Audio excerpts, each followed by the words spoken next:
Alright guys, so in today's trick, I'm actually going to be teaching the spectator how they can narrow down from 52 cards to one single card, and that card being their selection. So this uses just a completely normal deck of cards. We can go ahead and shuffle it up just like so. You guys can see that all of these cards are completely random and completely shuffled.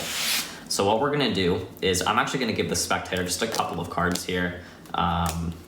Roughly half the deck, so let's say about there is fine. They can go ahead and shuffle these cards as much as they like to. And you know what? We'll give them just a couple more here, maybe like, I don't know, maybe, yeah, just a few more to work with. Because what I want them to do is I want them to shuffle these cards, and whenever they like to, they can stop shuffling. And they're gonna remember the card that is currently on the bottom of their pile, okay? So I'll look away, but just pretend that the spectator's doing this in their own hands. So the spectator is going to remember this card at the bottom of the pile, and when they're done remembering it, they're just going to drop the entire thing on top of the rest of the deck, and then they can give the cards as many cuts as they like. So they can complete the cut as many times as they wish. And you guys can see here, if I just spread out the cards, I can turn around now because now I have absolutely no idea where the spectator's card is in the deck, just somewhere completely random. I have no idea where it is. So I would actually give the deck over to the spectator, and now I'm going to tell them how to narrow down their card. So remember, when I had you select a card, you only had just a couple of options because I gave you roughly half of the deck. So right off the bat, I know that your card is not in one half of the deck. So you can just deal out the cards left, right like this, one card at a time, just alternating piles, and we're going to be eliminating half of the deck. So I would ask the spectator, are they left-handed or right-handed? And in this case, I'm right-handed, so if they're right-handed too, I would tell them to just keep all the cards on the right side, and then we can just eliminate the cards on the left side. So all the cards on my left side, I would eliminate them, keep the cards on my right side. And we would just continue doing this, so left, right, until we narrow down the deck here. So left, right, just like this. And keep in mind, the spectator is doing this themselves. I would not be touching the cards whatsoever. So the spectator does this left, right.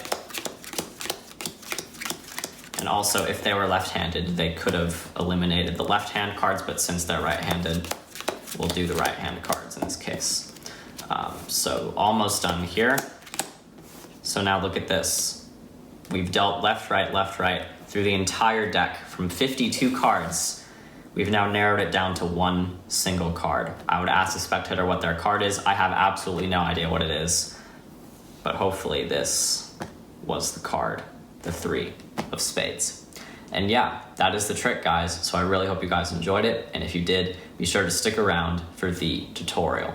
All right, guys, so here's the tutorial for the trick that you just saw. So this trick is actually pretty simple. It's an easy, self-working mathematical principle that just works 100% of the time. So the secret for this trick is you need 52 cards in a deck. So that's a full deck of cards. If you're missing any cards, what I'm gonna tell you in a minute is not going to work. So you just wanna make sure that you have exactly 52 cards in your deck. And basically the secret to this trick is if the spectator deals out left, right, and eliminates the left side cards. So every time they deal left, right, the left-hand cards go away. If they keep doing that and they narrow down to one single card, that card will always be their card. And why is that? It's because their card is going to be in the 22nd position in the deck. Before you do anything, you're going to place the card in the 22nd position, and then when you do the left, right process, their card will always be the last card in the process. But one more thing you do want to do before you perform this trick is you want to make sure you know if your spectator that you're performing to is either right-handed or left-handed, and that's going to change your script a little bit as you perform this trick. You can find this out in many different ways. If you're introducing yourself, you can hold out your hand and shake their hand. That'll tell you if they're right-handed or left-handed. Another way to do it is if you are doing this trick in a routine, you could do this a little bit later in your routine, and before you can have them sign a card, and as they're signing a card, watch which hand they're using to write with. That will tell you whether they're right or left-handed. There's so many different ways to find out. You want to get that information before you perform this trick because it will affect the performance a little bit. So without further ado, let's get into how to actually perform this trick. It uses a completely normal deck, like I said, 52 cards, so a completely full deck of cards. but all the cards are shuffled. So the spectator can shuffle the cards. When they're done, you're going to turn the cards over and spread them out on the table to show that all the cards are completely shuffled. But what you are going to be secretly doing is remembering the bottom card here, which is the Ace of Diamonds. This is going to be my secret key card, and I'm going to leave this card on the bottom because it's going to help me a little bit later. So leave that card on the bottom, remember what it is, Ace of Diamonds. Now this is how to actually control the spectator's card to the 22nd position, and it's way easier than you think. What I'm going to be doing is I'm literally going to be giving the spectator 22 cards to work with, and then I'm going to have them remember the card on the bottom of the pile. And then when those cards go back on the deck, boom, automatically their card will be in the 22nd position. So this is how you give them 22 cards without it being too obvious. So I like to do it by doing 6 groups of 3. So that would be 18 cards. And then I just give them an additional 4 cards. So first I just peel off 3 cards and give it to them. And then I do this 6 times. So 1, 2, 3, 4, 5, and 6. That's 6 groups of 3. And I tell them, go ahead and shuffle these cards. So they pick them up and they shuffle them like this as much as they want. And as they're shuffling, I'm gonna say, you know what, you could use a couple more. And you're gonna give them 4 additional cards. And you can give them 4 cards any way you want. You can give them 4 singly, like 1, 2, 3, 4. You can also give it to them in 2 by 2, so you can give them 2 and then another 2. Or you can also give it to them with a 3 by 1, so you can give them 3 and then an additional 1. You just want to give them 4 cards any way you want. So let's just say we take 4, throw them on top of the pile here, and now the spectator will continue shuffling. You're going to tell them to shuffle the cards as much as they like, and whenever they're done, they're just going to remember the card currently on the bottom of their pile. So they're going to turn the pile over to themselves, and they're going to remember Queen of Spades in this case. And at this point, you, the magician, would be turned around, so you wouldn't be seeing anything that the spectator's doing. Then you're going to tell them to take the pile that they're holding onto right now and to just drop it on top of the rest of the deck. So they're going to drop that on top of the rest of the deck, and boom, that's really it. Now the card is in the 22nd position, but here's the extra little step that will fool them, is you're going to have them cut the deck as many times as they want. Now this is where your Ace of Diamonds key card comes into play, because right now you know it's on the bottom of the deck. When you have them cut the cards, they can complete the cut as many times as they want, just like this. So they can cut the cards completely randomly like this, and when they're done cutting, you're going to turn back around, spread out the cards, and you're just going to ask them if they see their card somewhere in the middle of the deck, and they're going to say yes. But all you're going to be doing is looking for your key card, the Ace of Diamonds, and you're just going to be taking this and moving all the cards above it to the bottom, and that will basically reset the deck to the position that it was in before, and their card will be controlled back to the 22nd position. So I see my Ace of Diamonds is right here, so I'm just going to note that, and I can do this in many ways. I can simply just find it and then just cut everything like this, just openly. I can also get a break on it like this and do a turnover pass, which I taught in my last video. So I can do this.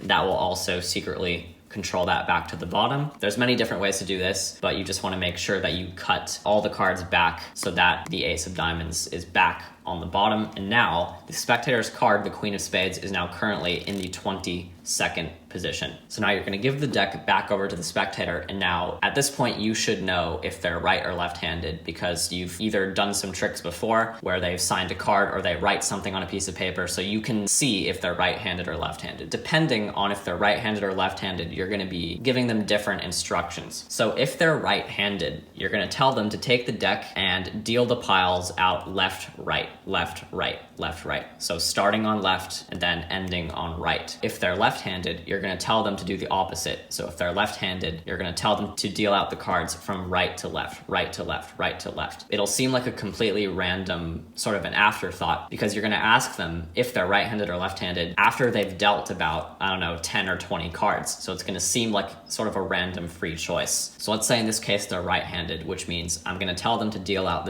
the 2 piles left, right, like this. And now after they've dealt just a couple of cards, I'm going to ask them if they're right-handed or left-handed, and that whichever one they are, they're going to keep the cards that correspond with their dominant hand. So in this case, let's say they're right-handed, so I say, okay, great, so you can go ahead and just keep all of the right-hand side cards and eliminate all the left-hand side cards. so they can eliminate all the left-hand side cards, keep the right-hand side. And I tell them to do this again, left, right. Just make sure that they always start left, right, because I know sometimes the spectators will get confused and they'll start right, left. They might switch it up, but just make sure that they always start left, right. Eliminate all the left cards. And yeah, that's basically it. That's really the entire trick. So now you do this and the trick will just work automatically. So you eliminate all the left-hand cards and you only keep the right side cards. And the card was the Queen of Spades, if I remember correctly. You asked them what the card was. They narrowed down from 52 cards to one single card, the Queen of Spades. It works every single time. So yeah, hopefully you guys enjoyed this. You can be creative with this trick. There's many different ways to perform this, but I think it's a really, really powerful way because the spectator does all the dealing themselves and you don't have to touch the cards whatsoever. It looks super, super fair. So yeah, that is the trick, guys. I hope you have a lot of fun with this and see you guys next time. Bye.